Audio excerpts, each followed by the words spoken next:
Nous venons de participer à la cérémonie d'ouverture de ce forum et de visiter les stands mauritaniens et sénégalais. Je dois dire que nous avons été impressionnés d'abord par le secteur privé extrêmement dynamique. Ce forum est important à plus d'un titre. D'abord, c'est la première fois que les deux pays se retrouvent. Le ministère de l'Industrie, que je voulais remercier, et le ministère de l'Énergie de Mauritanie qui sont arrivés ici pour nous faire cet honneur de nous rendre visite. Il y a trois grands enjeux. Le premier, c'est qu'il est temps que l'Afrique s'industrialise avec une bonne maîtrise de l'énergie. L'un des freins en fait à l'industrialisation de l'Afrique, c'est que les coûts d'énergie sont extrêmement élevés. Or, avec la découverte du pétrole, du gaz, avec ce gisement commun GTA, nous sommes à la veille de grands changements.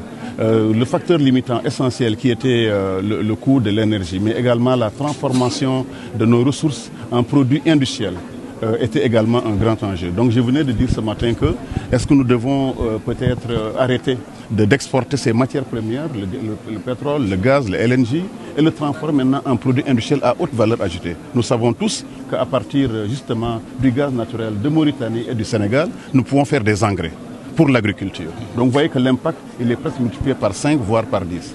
L'autre aspect qui est très important, c'est comment faisons-nous maintenant pour collaborer dans le futur à travers l'OMVS qu'on connaît déjà, aller vers des industries beaucoup plus importantes dans le domaine du phosphate également, qui sont également d'autres intrants importants pour l'agriculture. Enfin, nous avons aussi pensé à ce que les deux pays, ce forum, puisse se faire chaque année alternativement en Mauritanie et au Sénégal.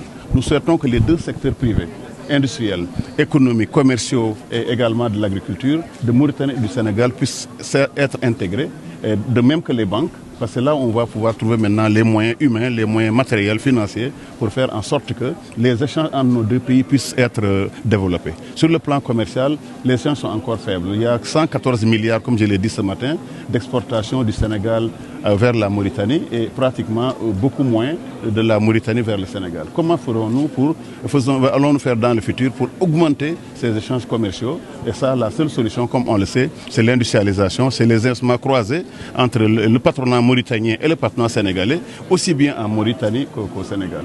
Voilà en tout cas quelques points qui nous ont beaucoup impressionnés et nous souhaitons que ce forum-là puisse survivre au cours des prochaines décennies.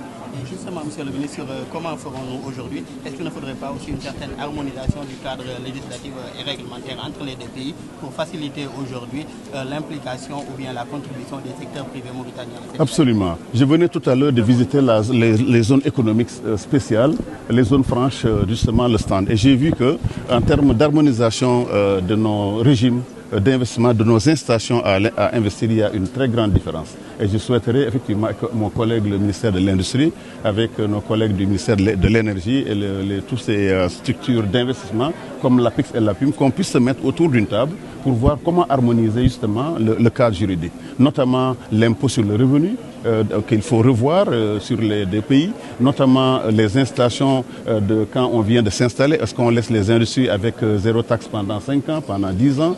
Ça, c'est des thèmes qui sont importants, mais nous devons aussi avoir des tarifs communs, justement pour l'énergie, des tarifs communs pour tout ce qui touche aux différentes charges des entreprises. Et on a beaucoup appris. Nous pensons que la Mauritanie a fait beaucoup de progrès dans le domaine de l'incitation. Le Sénégal, comme vous le savez, est maintenant à 7 voire 8 zones économiques spéciales. Mon souhait en tant que ministre de l'Industrie, c'est d'arriver à 45 zones industrielles et commerciales, mais aussi des zones agricoles, ce qu'on appelle les agropoles du Sénégal. Et ce sera l'occasion, justement, dans le forum du 18 et du 19, de présenter la destination Sénégal. Et j'ai invité mes collègues mauritaniens à assister à cela, de même que le patronat, parce que nous serons à la veille de très grands changements dans le domaine industriel et commercial.